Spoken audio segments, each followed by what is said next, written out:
before I even knew who he was. He knew where I lived, what room my daughter slept in, and that I was alone. The autumn rain tapped against my apartment window like impatient fingers, matching the frantic rhythm of my own as I typed on my phone. The only light in the room came from the cracked screen, painting everything in this pale blue glow that made the dark circles under my eyes look even worse. I hadn't slept right in 3 nights, not since Nyla's fever spiked. My baby was finally knocked out in the next room, little chest rising and falling. Her curls stuck to her forehead from sweat. I sank deeper into the sagging couch cushions, wrapped in a too thin cardigan that smelled like baby powder and cheap fabric softener. My stomach growled, my head pounded, and my rent notice sat on the busted coffee table like it was judging me. My thumb hovered over Rico's name. "Come on, just this once," I whispered to myself as I typed. "Just be a father." My fingers moved fast. Rent due tomorrow. Nyla still sick. "You promised $1,200 this week. Please don't ghost me again." I stared at the message. 3 months behind on child support. New Jordans on his feet. New chain on his neck. New stories about a big play that never had nothing to do with us. I bit my lip, then added another text, anger slipping out before I could stop it. "I know you got that money from that job you did for Dante's people. Don't play stupid." Empty threat. I didn't really know anything, just that name, Dante, that he dropped during our last argument when he swore everything was about to be up for us. I hit send before I could second guess it. The message whooshed away. I dropped the phone onto my lap and pressed my palms into my temples, trying to rub away the headache that felt permanent now. The overhead light flickered like it was tired, too. The radiator hissed and clanked, but barely warmed the room. October's chill slid right through the thin walls of our third-floor walk-up. A buzz cut through the quiet. I snatched the phone up, expecting Rico's usual excuses. But the text on my screen wasn't from him. Who is this? Different number. Not Rico's. My tired brain finally caught up. I tapped the wrong contact. Some random number I must have saved months ago. Delivery dude? Plug? No idea. Heat rushed to my face, even though nobody could see me. "Sorry. Wrong person. Please ignore." The reply was instant. "What Dante job?" My stomach dropped. I stared at the words. For a second, I considered throwing my phone into the sink and pretending this wasn't happening. It was a mistake. My ex mentioned someone named Dante once. I'm just stressed. The 3 dots popped up, disappeared, reappeared. Your name. The tone changed. Cold. Sharp. My fingers hovered over the keyboard. This was just a mix-up. "I'm sorry to bother you." I set the phone down on the couch and stood up, pacing the tiny living room. Outside, the rain grew heavier, drumming against the glass.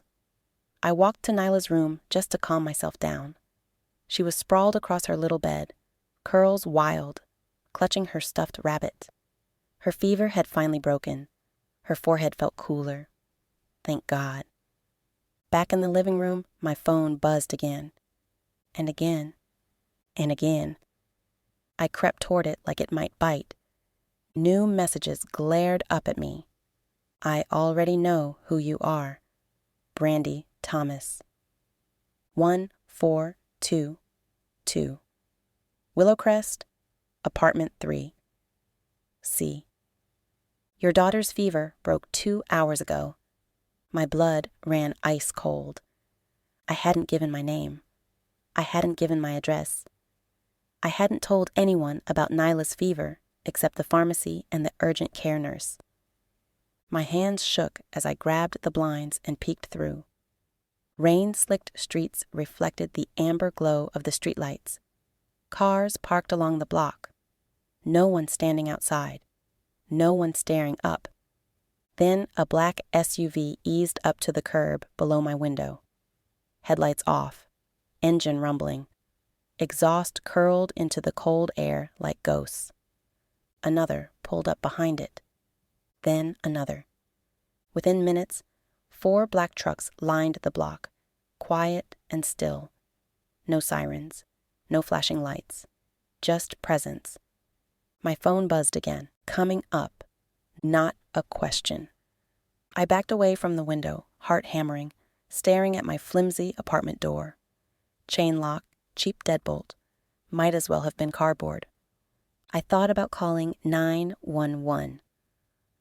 Hi, I accidentally texted someone about a dude named Dante, and now there's 4 black trucks outside and they know my baby's medical chart? Yeah, right. Heavy footsteps echoed in the stairwell. Slow, steady. Not the sloppy stumble of my neighbors. These sounded deliberate. They stopped outside my door. Silence stretched.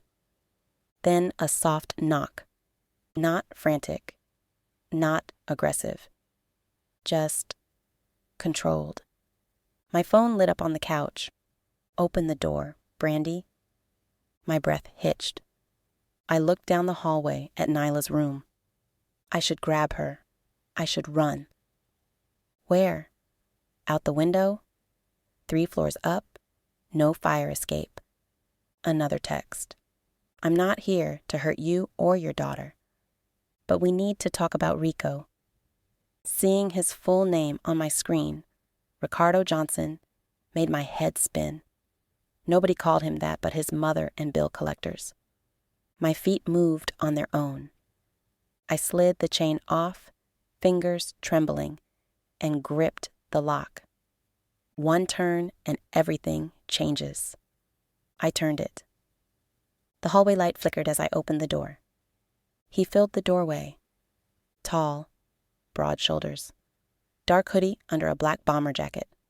Clean lineup, short beard, brown skin that caught the light. A thick watch on one wrist. Tattoos dipping under his collar and down his hands. And those eyes. Sharp, focused, studying me like he'd already read my whole life story. Behind him stood another man, bigger, arms folded, eyes always moving. The man in front tilted his head slightly. Brandy Thomas, he said, not a question. His voice was low, smooth, with that edge people get from surviving things they don't talk about. My fingers dug into the doorframe. Who are you? I choked out. His lips twitched, almost a smile, but too dangerous to be called that. Name's Dante, he said, and your baby daddy has made some very stupid decisions with my money. My mouth went dry. The name Rico had tossed around like it was a blessing. The name I'd thrown into a desperate text, like it was leverage. Standing in my doorway, with trucks outside, and my daughter sleeping 10 steps away. I don't know anything, I blurted. I don't know what he did. We're not even together like that. He barely comes around. You know enough to text my name, Dante said calmly, enough to try to scare him with it. I swallowed, throat burning. I was desperate, I admitted. Rent's due. Nyla needs medicine. I thought he'd care if he knew I wasn't scared to call in his plug. I didn't think it was real like that. His gaze flickered past me into the apartment. I stepped sideways, blocking the hallway on instinct. Can we have this conversation inside? He asked. Your neighbors don't need to hear this. As if on cue, Miss Lorna from next door cracked her door open. Everything okay, baby? She called, eyes snagging on the 2 big men at my door. You need me to call somebody? Dante turned his head just enough to look at her and flashed a charming, harmless smile that didn't reach his eyes. "Evening, ma'am," he said, voice shifting like magic. "Just dropping off some paperwork for Brandy. Sorry to bother you." Miss Lorna squinted, then looked at me. I forced a shaky smile. "It's fine, Miss Lorna," I said. "Thank you." She hesitated before closing her door, the soft click of her lock sounding louder than usual. "Paperwork, huh?" I muttered when we were alone again. Seemed better than saying, "Your ex stole from my organization, and now I'm here with a convoy," Dante replied. The casual way he said it made my knees weak. "May I come in?" he asked. It was phrased like a question, but it didn't feel like one. "If I say no?" I asked. He held my gaze. "Then I go back downstairs," he said. "Take my people with me. Turn off the protection circle I just put around this building. And when the other folks your baby daddy pissed off come looking," he shrugged, "they won't knock first." My pulse thundered in my ears. Protection circle. Other people. It clicked then. Rico hadn't just stolen some cash. Whatever he took had more than one crew interested. I stepped aside. 5 minutes, I said. "My daughter's asleep. I'm not letting you stress her." He nodded once and stepped inside. His presence shrunk the whole apartment. The peeling paint, the thrift store couch, the toys on the floor. Everything felt smaller next to him.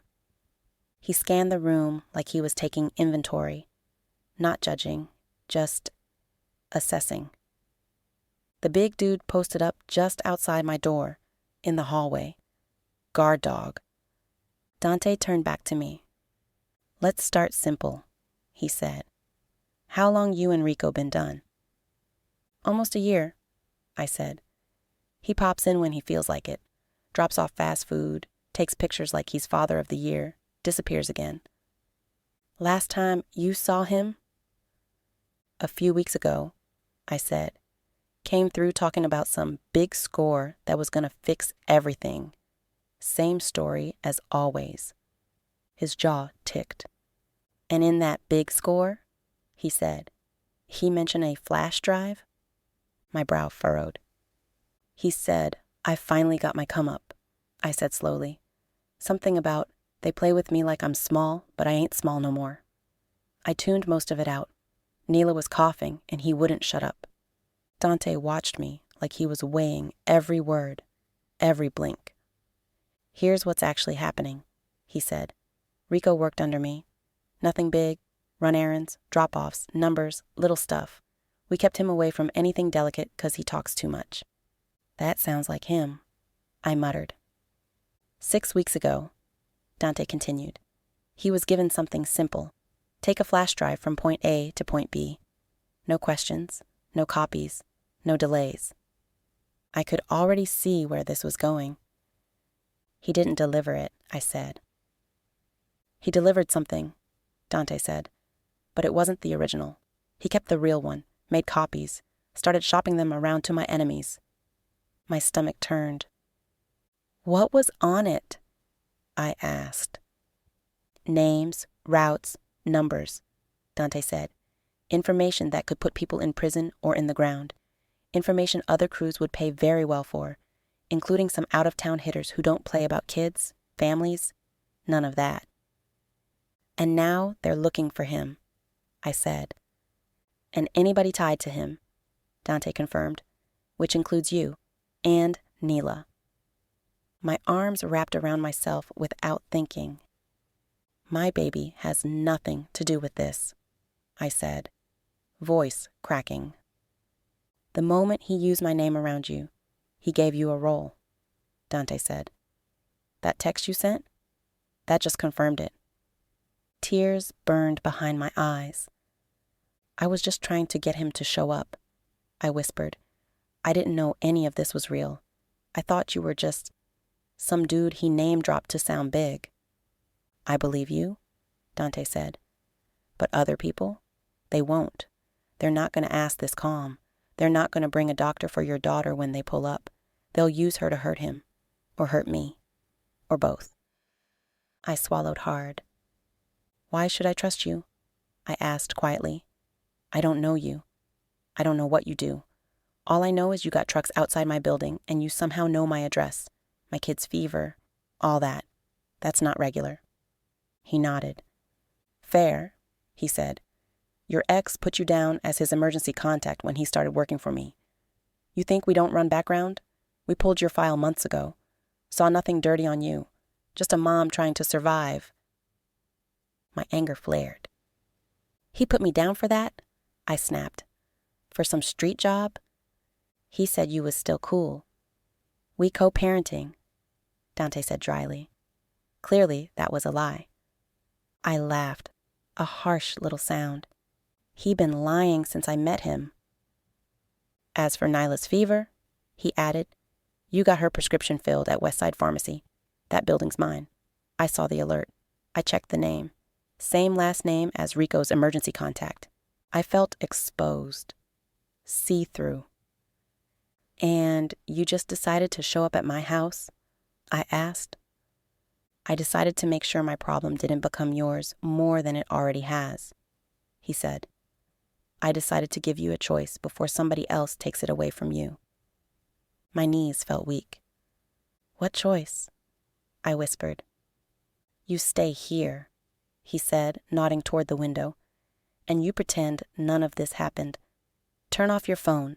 Hope nobody comes knocking that doesn't care about collateral damage. He took a breath. Or you pack a bag for you and Nyla. Come with me tonight, and I put you somewhere safe. Real security, real walls. My people watching your daughter like she theirs. In return, you answer questions. You help me find Rico before the people he playing with do. Every instinct in me screamed not to go anywhere with a stranger, especially one people whispered about in arguments and rap songs. But Nyla's little face flashed in my mind, her tiny hand burning with fever. How Rico had promised help 3 days ago and then gone silent. You're saying if I stay, folks might come here looking for him, I said. Use us as bait. That's exactly what I'm saying, Dante replied.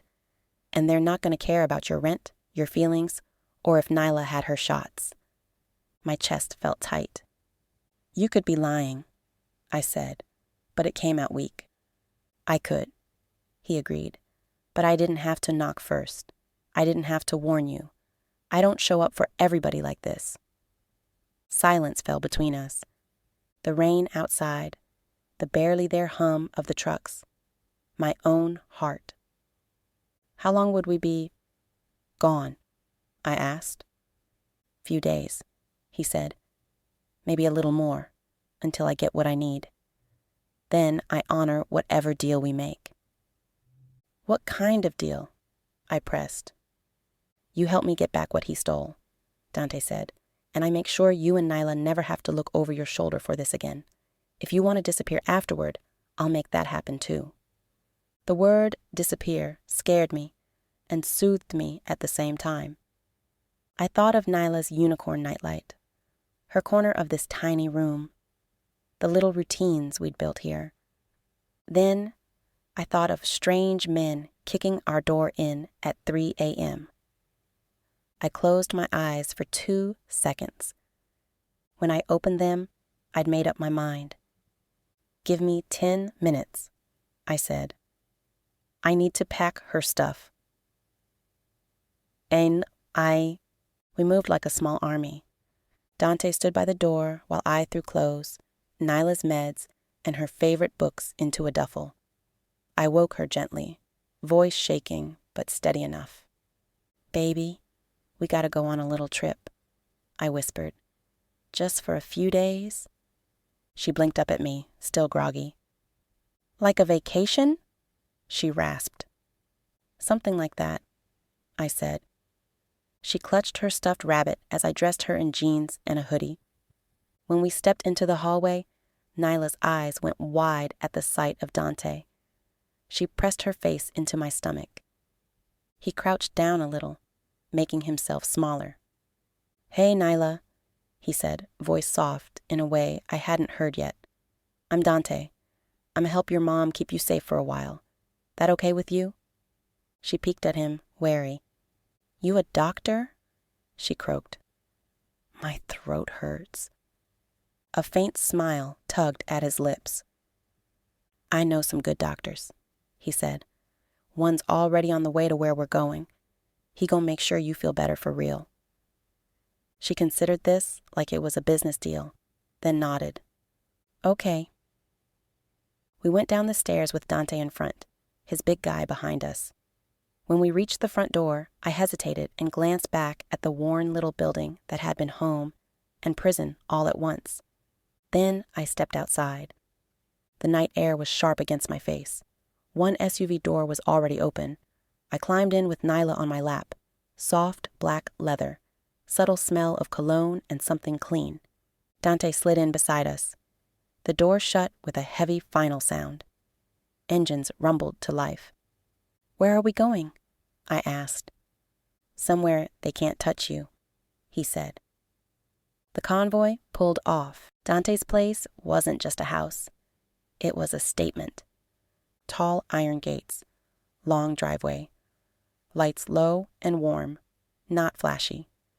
The kind of spot that said quiet money, not Instagram flex. Inside, marble floors, tall ceilings, soft lamps, and art on the walls that looked expensive but peaceful. No gold-plated nonsense. No out-of-place thrones. A woman in her 60s appeared as we stepped into the foyer. Small but sturdy. Sharp eyes. Headscarf tied neat. "Lord, you bringing strays home now?" she said, hands on her hips. Her voice was fussing, but her eyes landed on Neela and softened. "This is Miss Gloria," Dante told me.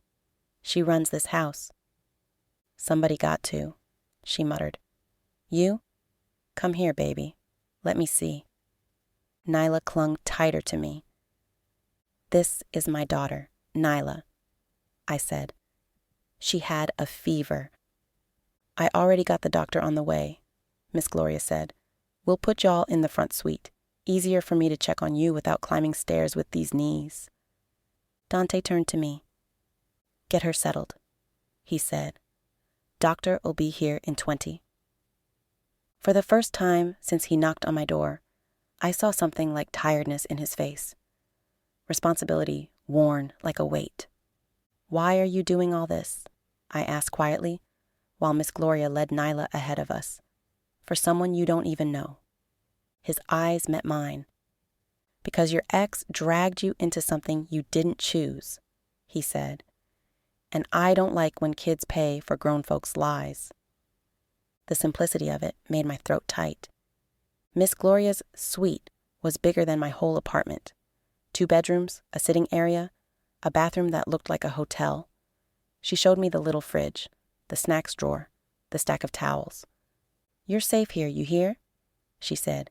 "Ain't nobody coming in this house without going through me and whoever at that gate. You need anything, you knock on that door and scream my name. I got you." For the first time all night, I felt my shoulders drop half an inch.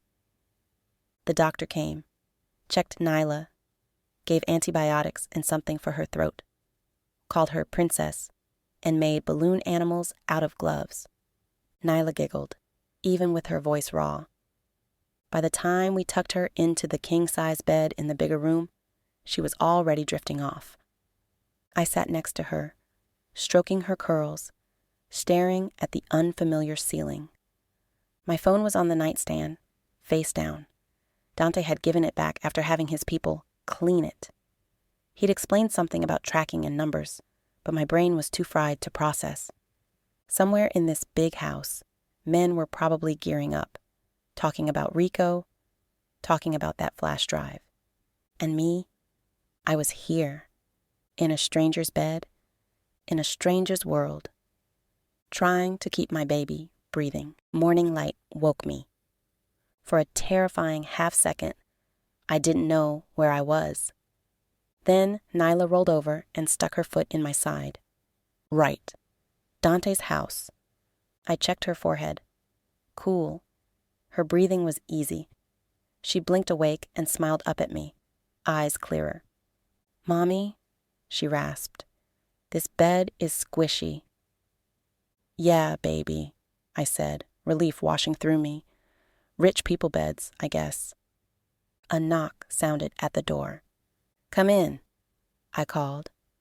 Miss Gloria entered, carrying a tray loaded down with food.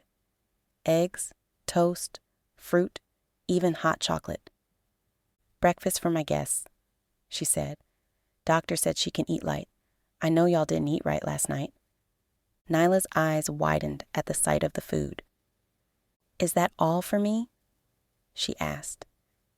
You and your mama, Miss Gloria said. But you can tell by looking at her, she gonna let you eat most of it. I managed to smile. You not wrong, I said. As we ate, Miss Gloria slipped me a look. Dante's in his study when you ready to talk, she said. He said it's important, but he ain't gonna rush you. Finish feeding this baby first. My stomach twisted. I knew what talk meant. What if I don't like what he says? I asked quietly. Miss Gloria shrugged. Then you tell him, she said. Boy listens more than he pretends. Just don't come at him stupid. I'm too tired to be stupid, I muttered. Later, after Nyla was set up with cartoons and crayons in the sitting area, and Miss Gloria promised not to let her out of her sight, I walked down the hall toward the study. The door was half open. I knocked anyway. Come in, Dante's voice called. His study looked like something out of a movie. Dark wood, shelves full of books, big desk, 2 leather chairs. He was standing by the window, phone in his hand, hoodie gone, replaced with a fitted black sweater and jeans. Still looked dangerous. Still looked steady. He ended the call and slipped the phone away. You sleep? He asked. As well as you can when you moved in the middle of the night by a man with 4 trucks, I said. A hint of a smile ghosted across his face. Fair enough, he said. Sit. I stayed standing. I told Miss Gloria 15 minutes, I said. My kid's been without me enough. He nodded. Then let's not waste them, he said. He picked up a folder from the desk and slid a few photos out onto the surface, fanning them like cards. Rico's apartment, he said. My people turned it over this morning. I stepped closer. The first photo nearly took my breath away. Me and Nyla at the park. I was pushing her on the swing. She was laughing. The shot was from far away, through some trees. The next one was Nyla coming out of her daycare. One of her at the corner store by our building. Another of her playing on the cracked concrete in front of our old spot, chalk on her hands. My stomach flipped. What is this? I whispered. Wall over his bed, Dante said. All of them pinned up. There were other photos, too. Men I didn't recognize. Suits, chains, cars, stiff shoulders, and hard faces. These 2, Dante said, tapping a picture of a man with a scar on his jaw and another with a heavy gold ring on every finger. Run a crew I got issues with. They got people overseas. People who don't mind snatching whoever they need, too, to make a point. I swallowed. Why would he have pictures of Nyla and them in the same place? I asked, already scared of the answer. Dante reached under the desk and set something else down. A small pink backpack. Faded unicorns. Nyla's. My knees nearly gave out. My voice broke. That's her old bag. That went missing months ago. I thought we left it at the laundromat. You didn't, Dante said. Rico had it. My fingers shook as I unzipped it. Inside were Nyla's passport, a set of her clothes, her favorite bedtime book, and a thick stack of cash in an envelope. He was planning to take her, I whispered. He was going to grab our daughter and disappear. We think so, Dante said quietly, either because he actually thought running with his kid made him a better man, or because he knew using her made him harder to touch. For a second, the room spun. I sank into one of the leather chairs, passport clutched in my hands. "I've been begging him to show up," I said, voice shaking. I was mad he didn't care. All this time he was watching us like a stalker, planning to snatch her. I looked up at Dante, tears burning hot. "How do I know you didn't plant this to scare me?" I demanded. "How do I know this ain't some game to get me to sell him out?" He didn't flinch. "To what end?" he asked calmly. "I could have leaned on you last night, could have dragged you out your bed and had my people asking you questions until you said what I wanted to hear. I didn't have to bring you here. I didn't have to call a doctor. I don't need props to scare nobody. Brandy." I knew he was right. That was the worst part. "What do you want from me?" I asked finally, voice small. "I want to find Rico before somebody else does," he said. "Because if my rivals get him first, they're gonna pull up on anybody on his walls." He nodded at the photos of me and Nyla. "They're gonna come for you," he said. "Not to ask you what you know, to use you." My hand trembled on Nyla's passport. "And if you find him first?" I asked. "Then we handle business," he said. "I get back what he stole. I make sure nobody has a reason to knock on your door again. And you and Nyla vanish from this story." "How?" I asked. "I can't just walk out of my life. I got my mama on the other side of town. I got bills, a job, people who know me." He studied me. "You got a job paying you enough to keep a sick kid warm in October?" he asked. "A landlord who fixes stuff? A neighborhood where a dude like Rico can't sit up the block and watch you all day?" I wanted to argue. I couldn't. "No," I said quietly. "Here's my offer," he said. "You help me. For real. Not just tell me what I already know. Use whatever access you got. Push whatever buttons you know work on him. Get him to come out where I can reach him. In return, I put real resources behind you. New IDs if you want them. Enough money to start over somewhere quiet. Somewhere his kind doesn't go." "Somewhere you don't go?" I asked. A flicker of something crossed his face. "If that's what you want," he said. I stared at him. "I want it in writing," I said. "I don't care if it don't hold up in court. I need to see it." One corner of his mouth lifted. "A contract with a criminal," he said. "You bolder than you look." He pulled out a sheet of paper and a pen, wrote in neat cursive, signed his name, dated it, slid it across the desk. It was simple. No legal jargon. Just a promise.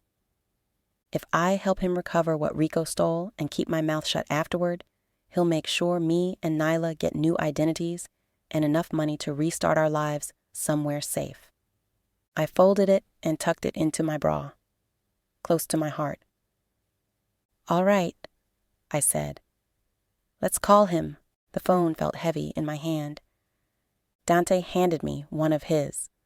"Untraceable," he said. My own sat on the desk, face down. I dialed Rico's number from memory. 1 ring, 2. I almost hung up. "Who this?" He answered, voice tense. "It's me," I said. "Brandy." Silence stretched. "This ain't your number," he said finally.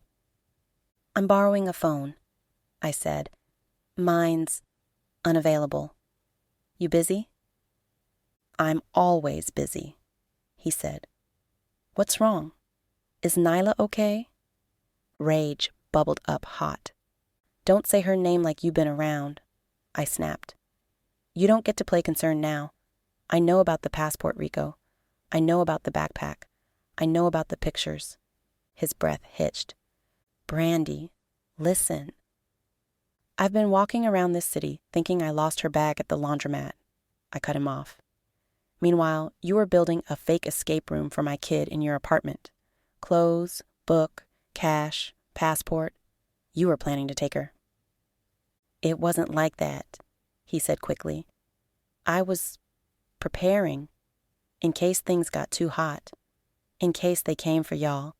I was trying to get you and her away. You don't get away from people like this by running with their property, I snapped. You get us killed. Who you been talking to? He demanded. Somebody came to you. I glanced at Dante. He watched me, expression unreadable. Does it matter? I asked. The point is, I know you stole from them, Rico. I know you messed with people way bigger than you, and now they're circling. He was quiet for a second. You at the apartment? He asked. Stay put. I'm coming to get y'all. We can talk in person. No, I said. You don't call for weeks, and now you playing hero? Miss me with that. Brandy, I swear to God, I was going to tell you everything, he said. I just needed time to line stuff up. These dudes, they dangerous. You don't know what they into. I know enough to know you shouldn't have brought my name to their table, I said. You listed me as your emergency contact, like this was some regular job. Now my picture on your wall next to dudes who move weight by the truckload. How you know that? He asked sharply. I let the silence answer. You with him? He realized. His voice dropped. You with Dante right now, ain't you? Tension crackled in the air. Doesn't matter where I am, I said. What matters is Nyla's safe for the moment. That's more than I can say when she's in a building with a broken lock and people who know our address. You can't trust him, Rico hissed. He ain't like me. He'll smile in your face and bury you in the same night. Whatever he told you, he's using you. B, you and Nyla both. Y'all pieces on his board. And what were we to you? I asked quietly. Background characters in your come-up story? Silence. If you really want to prove you're not the monster you acting like, I said, meet me in public. Tonight. This is a setup, he said. I ain't stupid. Then don't come, I said. But understand something. I got enough on you now to make these people real mad. If you don't face me, I go to them. I go to whoever you stole from. I tell them everything. I seen the pictures. I got your little run bag right here. Dante's eyebrows lifted slightly. I was going off script. I didn't care. You don't have it, Rico said quickly. You bluffing. Am I? I asked. You think you left that bag invisible in your spot? You think nobody touched nothing? You really think the people you stole from don't go through your socks when they looking for their stuff? His breathing changed. I knew that sound. That was him cornered. Where? He asked finally. Java spot, I said. Lexington and 32nd, 8 o'clock. You bring the drive and any copies you got, or don't show your face to me again. He hesitated. No, Neela, he said. You leave her out of this. For once, we agree, I said. She's somewhere safe, and she's staying that way. Brandy, he started, voice softening, slipping back into the charm that used to make me overlook everything. No, I cut him off. Save it. 8 o'clock. Don't be late. I hung up. My hand shook as I set the phone down. Dante watched me for a beat, then nodded slowly. You got more in you than he ever saw, he said. That wasn't a show, I said, voice raw. Everything I said to him was real. That's why it worked, he replied. I refused to go to the meeting. No, I said firmly, when Dante suggested I sit in the car outside. You got your time and place. My part's done. This wasn't the plan, he said. Plans change, I shot back. You're asking me to step into a crossfire between you, Rico, and whoever he brought into this. I got a sick 4-year-old upstairs. My job is to stay alive for her. He studied me for a moment, then nodded once. You're not wrong, he said. My guys can handle the rest. Hours bled together. Nyla's fever eased more. We walked in the backyard garden. She fed the koi in the fountain while Dante watched from a distance, hands in his pockets, like he wasn't the reason we were here. You got fish at our house? Nyla asked me. Just roaches, I muttered. Dante huffed out a laugh. I saw the way he watched us. Not with pity, with interest. As the sun started dipping, I tucked Nyla into bed early. Read her the same story 3 times until her little eyes finally closed. Fear gnawed at my insides. Anything happens to me, I whispered, brushing a curl off her forehead. At least you got one person in this world who's willing to go to war for you now. At 7:30, Dante came to the suite. He'd changed back into a black hoodie and cargo pants, gloves tucked into his waistband. No flashy chains, just business. It's time, he said. I stood in the doorway to the bedroom, blocking his view of Nyla. You sure about this? I asked. You could just let him run. I don't leave threats on the board, he said. If he gets picked up by the wrong people, they're going to dig until they find whatever he left behind. His walls, his contacts, you, Nyla. I can't let that happen. I nodded, throat tight. Then be careful, I said. One side of his mouth lifted. I've been careful my whole life, he said. That's why I'm still here. He turned to go, then paused. Lock this door behind me, he said.